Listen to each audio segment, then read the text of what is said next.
up, we've got Dr. Robert Murden with us. He's an internist. He's with the Ohio State University Wexner Medical Center. Dr. Murden, welcome to AM 1470 Health, Wealth, and Wisdom.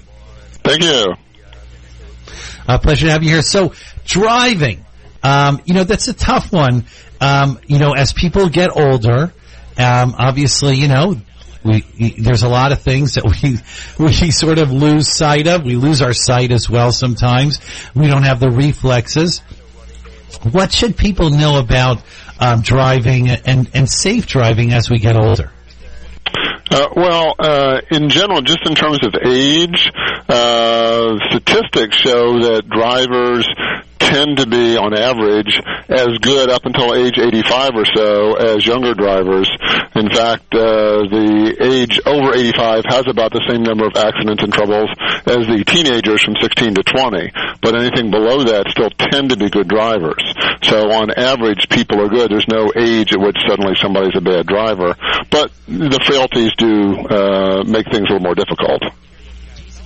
So, if we're a bad driver at 40, we're probably going to be a bad driver at 80. It's not like we're going to be any worse. And if we're a good driver at 40, we may still be a good driver at 80 if obviously we're in good health. So that's good to know.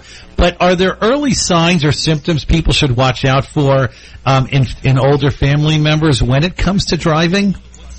There's some generally agreed upon red flags for people who are maybe a danger for not driving well. One of the biggest red flags is anybody has been worried about their driving. A family member, the person themselves, the driver themselves, some independent person has seen them drive. So if anybody's worried about their driving, that's a red flag that says they might be having troubles. Second one is having an increased incidence of accidents, tickets, moving violations, or getting lost. So that sort of group of issues there of having trouble driving. When that changes, that's a sign something might be going on. And then there's certain diseases, like people who have developed dementia or have had a stroke or any of a few diseases like that that might put one at risk for driving. And then finally, there's certain medications that make it more risky to drive, possibly sedating medicines. So any of those four groups of issues would suggest somebody should be looked at much more closely. Well, and let me ask you this, for driving as we get older, I mean, obviously if they're having problems with their sight, but are cars they're becoming extremely technical. They just keep adding more and more things to them. I mean, for some people, are there too many gadgets in cars, especially for those people that are 70 and over? Can it be confusing for them? I imagine it could be. I haven't seen any studies that show that that's the problem.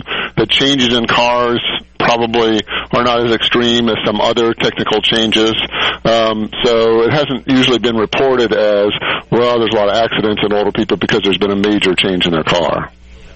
Okay. And now, are there easy ways or better ways to assess our family members' driving skills?